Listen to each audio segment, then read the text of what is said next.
জানাজার নামাজ পড়া সমাপ্ত হয়ে গেছে।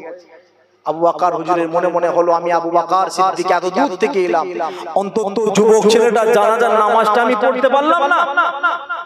আমি আবু বকর যদি একবার সুযোগ পাই, অন্তত ওই যুবক ছেলেটার চেহারাটা আমি এত দূর থেকে এসেছি অন্তত দেখে আসবো। আচ্ছা ভাই বলেন তো দেখি, আমাদের জীবনে এরকম হয় না? গিয়ে জানাজার নামাজ পড়তে গেছি, কোনো জায়গায় গিয়ে দেখি জানাজার নামাজ পড়া হয়ে গেছে, এটা হয় না?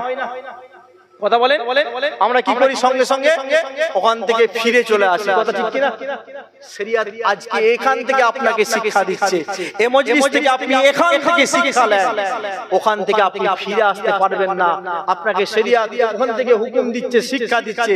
যদি গিয়ে দেখলেন জানাজার নামাজ পড়া হয়ে গেছে, জানাজার নামাজ পড়ে আর যে সমস্ত কাজগুলো আছে, দাপন কাপন সহ মাটি দেওয়া, তারপরে দোয়া করা, ওই কাজগুলো যদি আপনি করে আসেন, আল্লাহ পাক আপনার নামায় আমলেতে সওয়াব লিখে দেবে। জোরে হবে না সুবহানাল্লাহ। মাসলা কিতাবের মধ্যে এসেছে, যদি কোনো ঈমানদারের জানাজার নামাজ একজন পড়ে, জানাজার নামাজ পড়ার জন্য এক রাত সওয়াব আমার আল্লাহ পাক ওই ব্যক্তিটার নামায় আমলেতে লিখে দেবেন। জোরে হবে না সুবহানাল্লাহ। আর জানাজার নামাজ পড়ে যে সমস্ত কাজগুলো আছে, মাটি দেওয়া সহ কাফন দাফন এবং দোয়া করা, ওই কাজগুলো কেউ যদি করে আসে, আমার আল্লাহ পাক তার নামায় আমলেতে আর এক রাত মোট 2 রাত সওয়াব আমার আল্লাহ পাক বান্দার নামায় আমলেতে লিখে দেবেন। জোরে হবে না সুবহানাল্লাহ। উলামায়ে কেরামরা লিখছেন ব্যাখ্যায়, এক রাত সমান একটা উহুদ পাহাড় পরিমাণ সওয়াব আমার আল্লাহ পাক লিখে দেবেন। জোরে হবে না সুবহানাল্লাহ। তাহলে এখান থেকে শিক্ষা নেন ওয়াজের মাহফিল থেকে।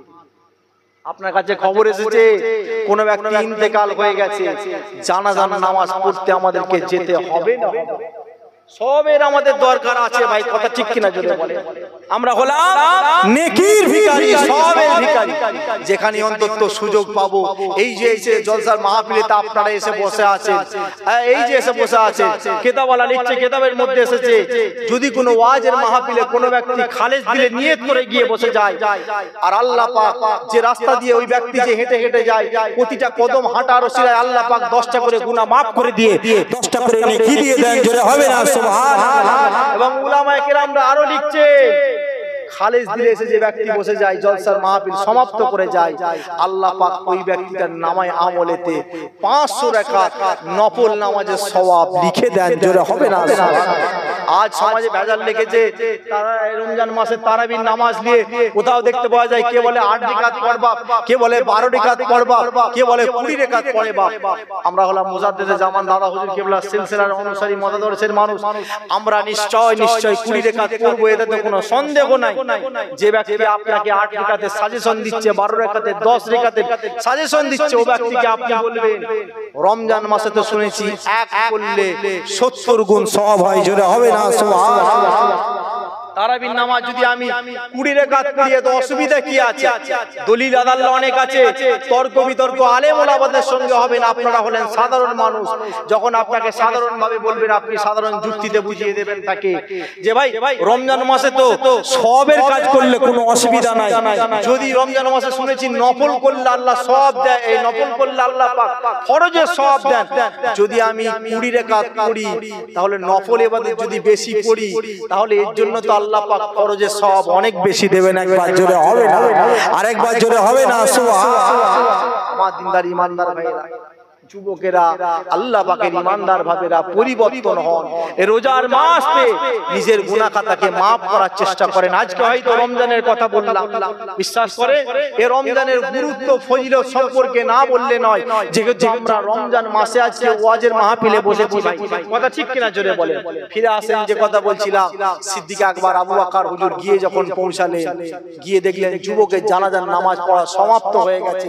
সিদ্দিক আকবর আবু বকর হুজুর ওই সময় বলতে লেগেছে, সমাজের কিছু মানুষকে অন্তত যদি একটা সুযোগ পায়, ওই যুবক ছেলেটার চেহারাটা আমি আবু বকর আমাকে দেখার মতো সুযোগ করে দেয়া হোক। অন্তত যদি একটা বার সুযোগ পায়, যুবকের চেহারাটা, আমি এত দূর থেকে এলাম জানাজার নামাজ পড়তে, জানাজার নামাজ পেলাম না, যুবকের চেহারাটা একটা বার দেখতে দেয়া হোক। কোন সিদ্দিক আকবর আবু বকর হুজুর, যে আবু বকর হুজুরকে আল্লাহ পাক এত বড় নিয়ামতের মালিক করেছে। কিতাবের মধ্যে পাওয়া যায় সিদ্দিক আকবর আবু বকর হুজুরের এক নেকি যদি এক পাল্লায় রাখা হয়, তাম বিশ্বের মানুষের সমস্ত জীবনের নেকি যদি আরেক পাল্লায় রাখা হয়, সিদ্দিক আকবর আবু বকর হুজুরের এক রাত্রের নেকির পাল্লা ভারী হয়ে যাবে। জোরে হবে না? আরো জোরে হবে না? সুবহানাল্লাহ। প্যারা নওজওয়ানেরা, বড় তরুণেরা, এই পাগের পীরকেরা, আমার আল্লাহ পাকের ঈমানদার বাপজানেরা, যুবকেরা কান খাড়া করে শুনে রেখে দেন। কোন সিদ্দিক আকবর আবু বকর হুজুর আমার আল্লাহ নবীকে কতটা মহব্বত করতেন, কতটা প্রেম করতেন। আমার নবী একদিন বললেন, বাবা আবু বকর তৈরি থেকো, হয়তোবা আমি রাসূল আমাকে মক্কা থেকে মদিনা শরীফে হিজরত করে চলে যেতে হতে পারে। বাবা আবু বকর তুমি তৈরি থেকো। আল্লাহ নবী আমার বললেন, সমাজ অতিক্রম হয়ে গেল। আল্লাহ নবীকে হঠাৎ একদিন রাত্রি বেলা আমার আল্লাহ পাক পয়গম পাঠিয়ে দিলেন, হে আমার দোস্ত, হে আমার বন্ধু মুহাম্মদ, আপনি মক্কা থেকে মদিনা শরীফের দিকে হিজরত করে চলে যান। গভীর রাত্রি বেলায় আমার নবী সিদ্দিক আকবর আবু বকর হুজুরের বাড়ির দিকে হেঁটে হেঁটে হেঁটে হেঁটে রওনা দিলেন। সমাজ আগে বলেছিলেন আল্লাহ নবী সিদ্দিক আকবর আবু বকর হুজুরকে, বাবা আবু বকর তৈরি থেকো, বাবা আবু বকর হয়তোবা আমি রাসূল আমাকে মক্কা থেকে মদিনা শরীফের দিকে হিজরত করে চলে যেতে হতে পারে। সমাজ অতিক্রম হয়ে গেল। গভীর রাত্রি বেলা আল্লাহ নবী আমার হেঁটে হেঁটে হেঁটে হেঁটে সিদ্দিক আকবর আবু বকর হুজুরের বাড়ির সম্মুখে এলেন। এসে গভীর রাত্রি বেলা একবার দরজাখানা নাড়া দিলেন। আল্লাহ নবী আমার বললেন, দরজাখানা নাড়া দিয়ে বাবা আবু বকর কিতাব সাক্ষী দিচ্ছে। ওই সময় দেখতে পাওয়া যায় আল্লাহ নবী আমার একবার ডাকতেই সিদ্দিক আকবর আবু বকর হুজুর আমার সঙ্গে সঙ্গে দরজাখানা খুলে দিয়েছিলেন। জোরে বলেন সুবহান। আর একটু জোরে বলেন না সুবহান। নওজোয়ান যুবকেরা, ও আমার মুরব্বিয়ানে কেরামেরা, বাবেরা কান খাড়া করে শুনে রেখে দেন। সিদ্দিক আকবর আবু বকর হুজুরকে আল্লাহ নবী বলেছিলেন, বাবা আবু বকর কি ব্যাপার বাবা, তুমি কি ঘুমাও নাই নাকি? তোমাকে তো আমি 6 মাস আগে বলেছিলাম, আজকে 6 মাস অতিক্রম হয়ে গেল।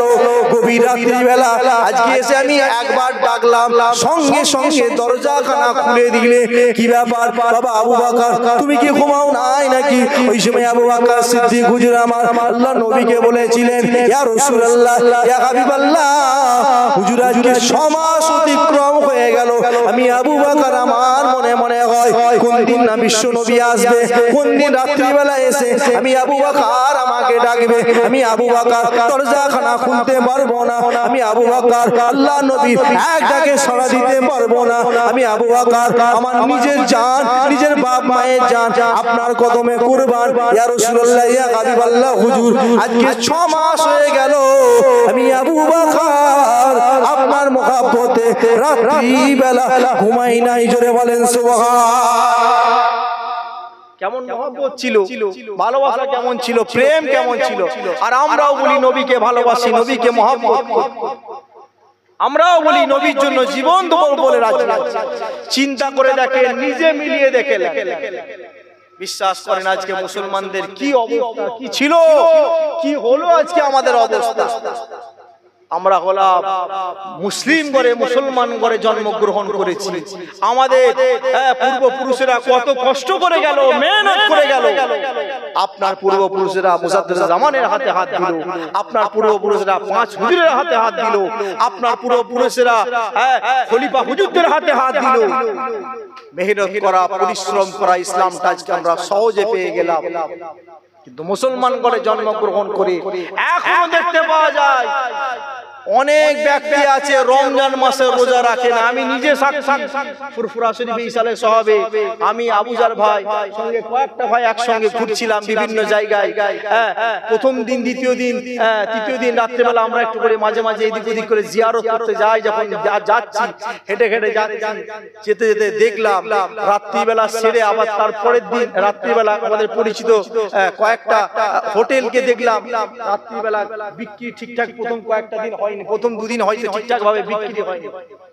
হোটেলওয়ালা থেকে জিজ্ঞাসা করছি, আমরা মজার ছলে জিজ্ঞাসা করছি আপনাদেরকে, ঘরের মানুষ হিসেবে, ভাই হিসাবে বলছি, রাগ করবেন না, ব্যথা নেবেন না। যে কথা বলতে চাইছিলাম, জিজ্ঞাসা করলাম এত যে খাবার বেঁচে যাচ্ছে কি করবে, কি হবে? বলছে ঠিক কালকে ঠিক লোক আসবে খেয়ে নেবে। আমরা বলছি কি রমজান মাসের পরের দিন লোক খেয়ে নেবে? এটা আমার মনে হচ্ছে না না না রমজান মাসের লোক নিশ্চয়ই খাবে না বলে মনে হয়। দেখতে পাওয়া যায় ওই সময়তে বললাম আমার আবুজার ভাই বলছে ঠিক আছে কালকে দুজন মিলে দেখবো কারা কারা খাই নাকি। মনে তো হয় রমজান মাসে হয়তো অন্তত যুবক ছেলেগুলো বিশেষ করে যারা অসুস্থ আছে তারা বাদ দিয়ে সুস্থ ব্যক্তিগুলো হয়তো খাবে। পরের দিন দেখছি ইসালের সওয়াবে ঘুরে ঘুরে এবছর ইসালের সওয়াব রমজান মাসে পড়েছিল। সকলে গিয়েছিলেন তো নাকি? গিয়েছিলেন তো নাকি? মুজাদ্দেদ জামানের কায়েম মাকাম প্রতিষ্ঠিত ইসালের সওয়াব 3 দিনেতে শেষ দিনেতে আল্লাহ করে এত মানুষ হয়েছিল যেন মানুষের ঢল নেমে গিয়েছিল। জোরে বলে না সুবহানাল্লাহ। তো যে কথা বলছিলাম গিয়ে দেখছি হোটেলগুলোতে কি অবস্থা, কিছু কিছু হোটেলেতে যুবক যুবক ছেলে যারা গেছে জিয়ারতের উদ্দেশ্যে। জিয়ারত করা কি ভাই একটু বলেন? ফরজ কাজ একটু বলেন। জিয়ারত করা নফল। আমরা যাই দাদা হুজুর কেবলার প্রতিষ্ঠিত নিজ হাতে প্রতিষ্ঠিত ইসালের সওয়াব 21, 22, 23 ফাল্গুন ওই 3 দিনেতে দাদা হুজুর কেবলার রুহানি দোয়া এবং ফায়েজ চলে। সেজন্য তো আমরা সকলে আপনারা সকলে যান জিয়ারত করতে। ভাই কথা ঠিক কিনা জোরে বলেন? এই কথা ঠিক কিনা জোরে বলেন? কিন্তু জিয়ারত করতে গিয়ে যদি ফরজ কাজ ছেড়ে দিয়ে আপনি জিয়ারত করতে যান, এটা কি আপনার দ্বারা শোভা পায় বলে মনে হয়? কথা বলেন, শোভা পাই বলে মনে হয়? গিয়ে দেখছি যুবক যুবক ছেলে ইয়ং ইয়ং মানুষ জিয়ারত করতে গেছে, হোটেলে খাচ্ছে। দেখে তো অবাক হয়ে গেলাম, হাই রে হাই মুসলমান, আজকে তোদের জন্য এই অবস্থা নয় তো কাদের জন্য এই অবস্থা? আজকে দেখেন আপনি হাটে বাজারে লাঞ্ছিত হচ্ছে মুসলমান, বঞ্চিত হচ্ছে মুসলমান, পদদলিত হচ্ছে মুসলমান। আজকে দেখে শুধুমাত্র একটাই কারণে আমরা আল্লাহ এবং রাসূলকে চিনতে পারিনি। ভাই কথা ঠিক কিনা জোরে বলেন? এই কথা ঠিক কিনা জোরে বলেন? আল্লাহ রাসূল বললেন, আল্লাহ নবী সাল্লাল্লাহু আলাইহি ওয়াসাল্লাম বললেন, যে ব্যক্তি মান সাল্লা সালাতানা ওয়াস্তাকবালা কিবলাতানা ওয়া কিলা যাবাতানা ফাযালিকাল মুসলিম আল্লাযী জিম্মাতুল্লাহ ওয়া জিম্মাতুর রাসূল। নবী বললেন তাদের জিম্মাদার আল্লাহ এবং তার রাসূল নিয়েছে, তার পৃথিবীর কোনো মানুষ ক্ষতি করতে পারবে না। যে ব্যক্তি আমাদের ন্যায় নামাজ পড়ে, আমাদের কিবলাকে কিবলা বলে মানে আমাদের ন্যায় ভক্ষণ করে। এছাড়াও বিভিন্ন রিওয়ায়াতে হাদিস পাওয়া যায় রাসূলুল্লাহ পাক সাল্লাল্লাহু আলাইহি ওয়াসাল্লামের হুজুরের কথা শুনলে আল্লাহ নবী যদি আমাদের গ্যারান্টি যাদের জন্য নিয়েছে, ওই ব্যক্তি পৃথিবীর কি কোনো মানুষ ক্ষতি করতে পারবে বলে মনে হয়? এই ক্ষতি করতে পারবে বলে মনে হয়? তাহলে ঠিকঠাক ভাবে আমরা শরিয়াত মানতে পারি না ভাই, এজন্য আমাদের আজকে দুরবস্থা। কথা ঠিক কিনা জোরে বলেন? আমার দিনদার ইমানদার ভাইরা, নেককার আল্লাহওয়ালা বাপেরা, রোজার মাস পেয়েছেন, হাত দুটো জোর করে পা দুটো জোর করে বলে দিয়ে যায় এই মাসটাকে ইবাদত বন্দেগী করে কাটাবার চেষ্টা করেন। আল্লাহ এর ফায়দা আমার আল্লাহ পাক আখিরাতে দিবেন। একবার জোরে হবে না সুবহানাল্লাহ? একবার দুরূদ শরীফ আল্লাহুম্মা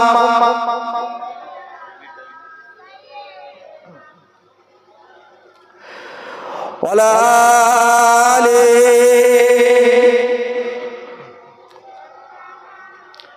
আমাদের ইমানদার ভাইয়েরা, যাই হোক রমজান মাসের রোজা আজকে আমরা পেয়েছি, গভীর রাত্রিবেলা এসেছি, কিছুক্ষণের মধ্যে সেহরি হবে।